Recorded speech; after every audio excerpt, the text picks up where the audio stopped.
Cecil Beaton War Photographs, 1939 to 45. Hardcover, 192 pages, 160 black and white photographs. Measures in at 9, just nearly 10 inches by 11, 12. So 10 by 12 really. And it's a good sturdy feel to it. It's got a dust jacket and it's got that smell of a sort of old book. I love it. And Cecil Beaton, who is Cecil Beaton? I'll tell you who he is. He's one fine photographer, I have to say. I absolutely love Cecil Beaton's work. And when I came across this book, it was just like, wow. I saw the cover, I said, I've got to get that. I was familiar with his work and his life. I mean, I was familiar with the sort of celebrity side, the glamorous side of what he photographed. You know, he was quite a prolific photographer, as well as being a designer as well, and a theatre designer. I think he was a clothes designer. And he was quite a prolific guy, you know, and a really clever, astute individual. And it's interesting about these photographs is that they weren't, I don't think they were shown to after his death. And they were something, I think they had a profound effect on him, the war photography he shot, but they never really came to surface until the end of his life and after his life, which was a real shame. And I think, so he was never really celebrated for these pictures. And I'd seen them a few years ago and they sort of resonated in my head a little bit, and then they've sort of been stuck at the back of my head, and I was always associating Beaton with these pictures, and I sort of forgot about the other side of him, which was the much more glamorous side and fashion side of his work and theatre side. But anyway, so when I came across this, I was like, wow, this is, I've got to get it. You can get this book from 8 books for £5, £4. You get it on Amazon. You can get it under a tenner from a few places. And get it on 8 books. They've got loads of going on. Get this book. I'm going to show you it. I'm going to go through it with you. It was part of the Imperial War Museum. They had the collection on, I think, around 1981. Such an insight into who he was as a photographer. Such clever photography. Anyway, I'm going to show you. Let's have a look. So I'm going to take the dust jacket off. I got that nice grey textured book, which in itself is really nice. The dust jacket's got a picture of him, and it's got some about the author, and some sort of inspiration and talking about his life. And I'm going to put that aside. It's got a little bit of fade on the cover, but I don't care. It's got that old library field smell to it. I just love it. I want to keep smelling it. Anyway, so it's got a bit of war like imprint there where the dust jacket's been for years, where it's maybe he's been sandwiched up. There he is, published by Jane's in 1981. This is a first edition. Like I said, you can get this for under £5, this book. Get out and buy it, it's fantastic. Right, we've got acknowledgements, page 6, forward, author's note, introduction, references, and then it's split into 4 chapters. He didn't just shoot, as we call the home front, in Britain. He shot in the Middle East, Burma, India and China, and this sort of comes in the chapters of this book. Most of it's square format, which my knowledge stems enough to say I think it was on a rolling. I'm not sure what the 35mm side is. It could have been a Leica or something like that. I have no idea. And let's have a look. So we've got the introduction, the prologue, author's note, brief biography, the war begins. So there's a sort of structure and a timeline of Beaton and of Glory right through. Now I think these are made up of passages and quotes, and I'm not sure. There's a sort of section of quotes and a sort of reportage text on what he did, and I haven't really read it, so I'm going to sort of see what it's all about. This is by Gail Buckland in the pictures, to be honest. And we've got the references for that. And then first chapter. Most of Cecil's official assignments in the United Kingdom were carried out during 1940 and 1941, perhaps the most difficult years of the war for Britain. The conflict engulfed the whole population. So here we go. Like I said, square format. And I really want you to appreciate. I'm going to show as much as I can because I'll be flicking between left and right. I'm going to show you the shots I like, and then maybe you get out and get it. And I just want to celebrate these pictures because they're immense. And there's some text here as well. So I'm going to bring it down, and I will move around. I'll just square it up so it's almost on the square. And this is spring planting in Wiltshire, 1940. It looks like I don't know what that is. Is that the plough or whatever it is? It looks like a painting, doesn't it? Master of composition, absolutely spot on composition. Isn't that beautiful? Look at that. These are evacuated children. I quite like that small square, big square. I quite like it. Sometimes I like the break up from the monotony, but these really are special when they're that big. And these are sort of section. Sometimes this happens in these older books. They're not so much viewed as photography books. They're just a way of stuffing as many pictures into the book as you can. And sometimes I feel that the elegance is lost in the narrative when these pictures are just all thrown together. This book's got a little bit of that, but it does show off some of the square format reportage, I guess. American servicemen in London. It's nice, isn't it? A little girl who was not evacuated from the city in 1939 imagines a country scene. Isn't that gorgeous? Oh, look at these. These sick children. They're beautiful, aren't they? Such beautiful lighting. Look at that. That's like one of them shots you see in an illustrated encyclopedia, isn't it?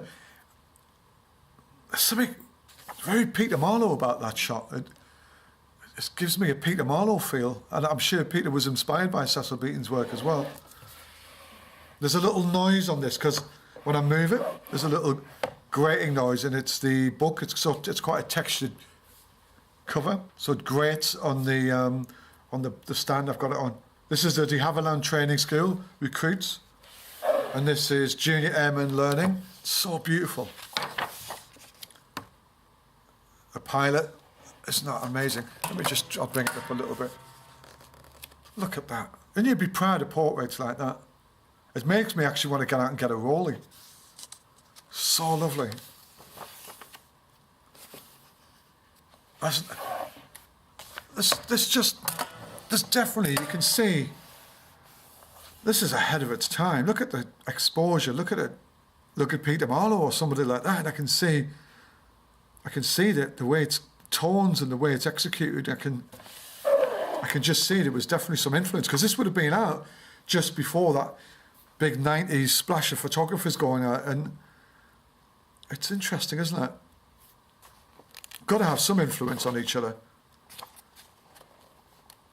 Almost like a cabinet room shot. Isn't that surreal?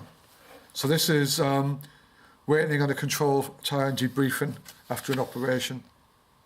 So these guys have just come back as well. Wow. There's sandwiches out for them. Oh, these are just stunning. This is the pilot of the Wellington. He has a real understanding of subject, isn't he? And composition. He gets it totally. I wonder if that's him there. So beautiful. Look at that. Look at how he's using the front plane. The squares fluctuate between very big and small. I'm just trying to capture that. Look at that. Stunning. And this inside a balloon. I thought it was one of them concrete sound capturing things. Nice long lens as well. Stunning. Stunning.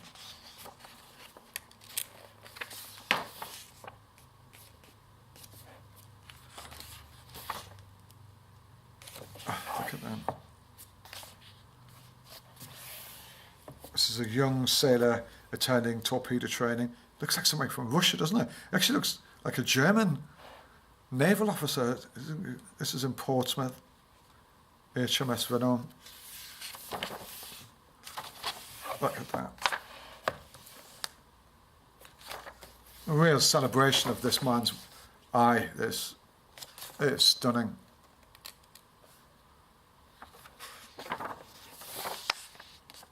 This is beautiful. Look at that. This is in the Tyneside shipyard, 1943. This is so ahead of itself. It's just so good. You know, I've shot welders. I've got shots online of welders, and you've got to keep your eyes closed, but it's such a tricky shot to get that, especially with the arc there, with that light takes up a lot of the exposure and getting that right. And you can see it's not a short exposure, it's a longish exposure. You can roughly estimate the length of the exposure by the length of these lines here. It's really fascinating. There's a shot of Churchill. I'm only a fraction of the way through the book, and some of the quality I've shown you is exceptional. And this is like, you need to see all of this, because this is like Whitehall, isn't it?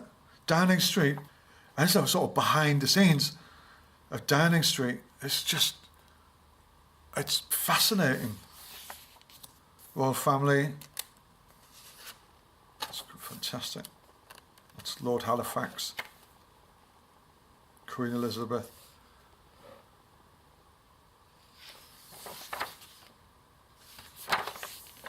And these are colonels and General Dwight Eisenhower. Wow, look at that. Wow, this is de Gaulle. What am I saying? Colonels. It's just, there's now in the Middle East. So in March 1942, when Cecil Beaton arrived in Cairo, public attention in Britain was concentrated upon the dramatic campaign in North Africa. Then, the only theatre in which British and German troops engaged. Oh, again, I'm left with a stunning, look at that. What about that?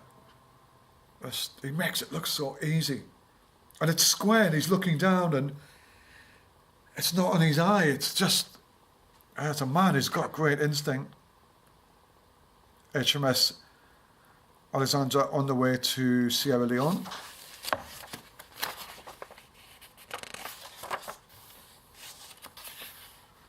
Airmen waiting for transport. It's brilliant. Look at that. Caramels were more reliable than mechanical equipment in the sand. Stunning. He's got such a great eye. You forget that, this is 1942. It's exceptional.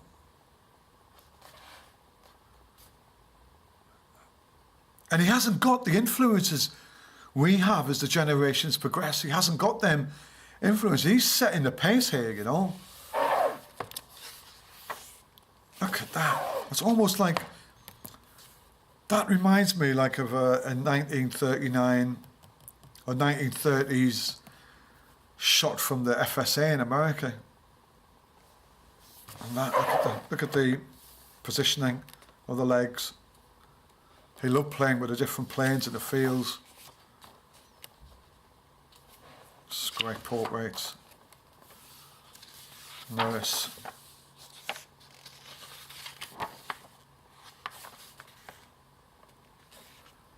Look at these. These are drivers. And that one as well. Look at them two together, aren't they? It's stunning. And this is a real insight, isn't it? It's not stuff.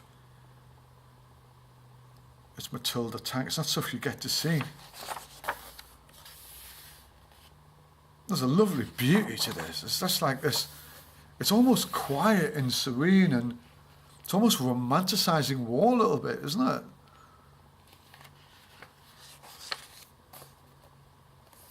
Look at these. Jewish refugee boy. Shah of Iran. Look at that.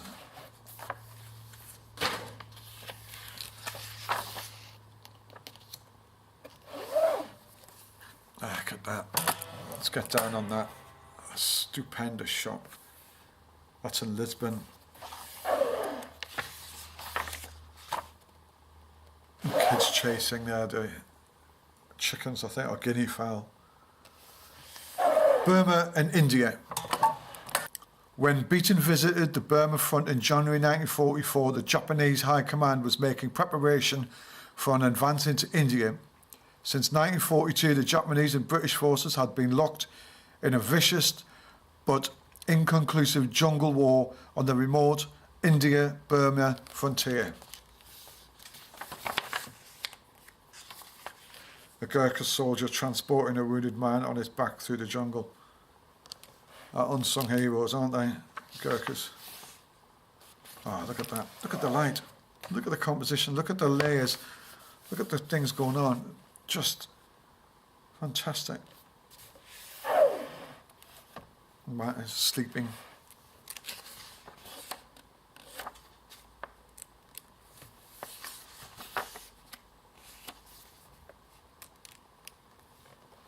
Fantastic, so simple.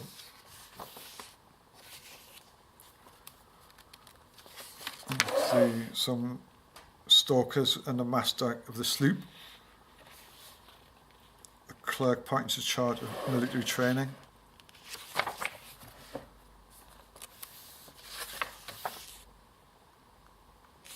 I bet he found the light quite tricky. Look at that. Isn't that amazing? The Visarine, I think, Lady Wavell, broadcasting on behalf of the Red Cross.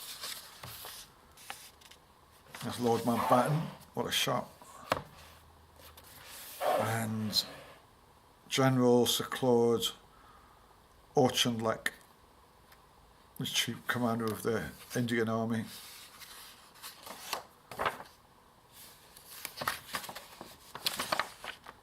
That's great. Look at that. I love the way he uses the frame. He teaches me. He's teaching me. And I'm an old dog. And it's just making me think how I'll compose when I go out next time, what I'm looking for. And that's the point of this. That's the point of looking at books. That's the point of looking at pictures nearly 80 years old. It's teaching you stuff. It's teaching me to think. And that's what you should be as a photographer, a thinker.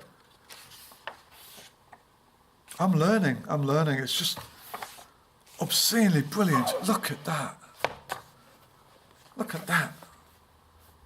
Look at the depth of field. Look at the composition. It's just phenomenal. Sikh recruits. I've never seen a shot of Sikh recruits, but I've heard loads of stories about the Sikhs in World War II. Again, look at that. Look at the comedy. It's just brilliant.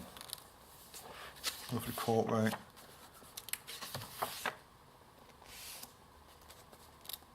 Ah, it's great. Look at that.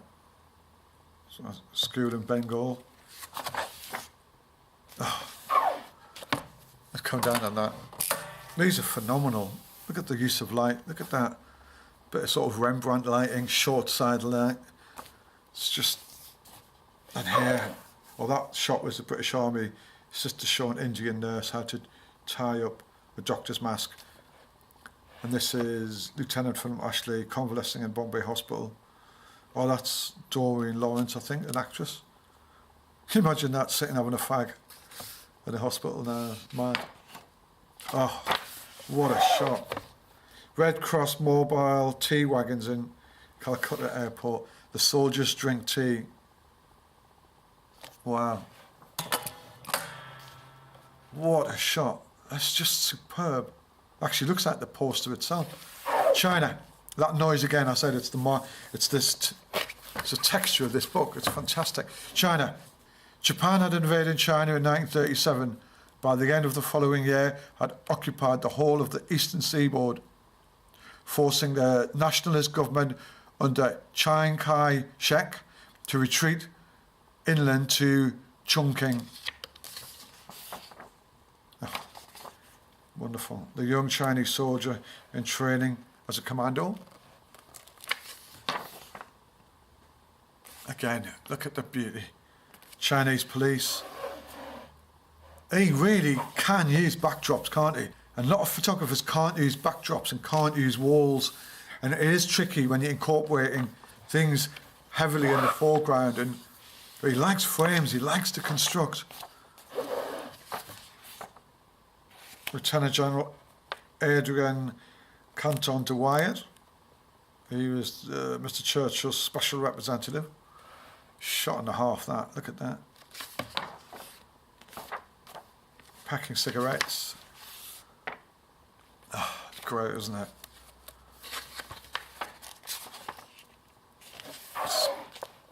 Wow, I love the overexposure on it as well. Sleeping children in a nursery in Chongqing. It's wonderful. There's a sort of feminine quality to it as well, isn't it? It's just exhilarating, amazing what he does. That flares off the flare of the lights coming against, not me. It's a military training centre. Look at that. A soldier practicing guerrilla tactics. Oh, there's the cover. Chinese soldiers wearing gas masks in a training centre. So good. So good. Look at that. And a shot to end this on, and I'm going to find it. Oh, sad that it's a sick child, but it's just stunning, isn't it? Let's hope we made a recovery. Destitute boy. Wow. Oh, let's end on this. Almost a sort of, feels like a Cartier-Bresson or something like that, but I think it's the movement. I'm not really sure what it is. That's in a bamboo in Quang Nguai province. It's a sort of Rafu river bridge, a bamboo river bridge. I mean, that's a great shot to end on. These are notes of the photographs to give you a bit more insight, which is lovely. Books by Cecil Beaton and the collections. This book was published in 1981, so they'd never been set out and put in the public domain until then, and wow, what a joy to look at. What a lovely set of images under such a horrible situation, I guess. And thank you to Cecil for doing these, and thank you for listening.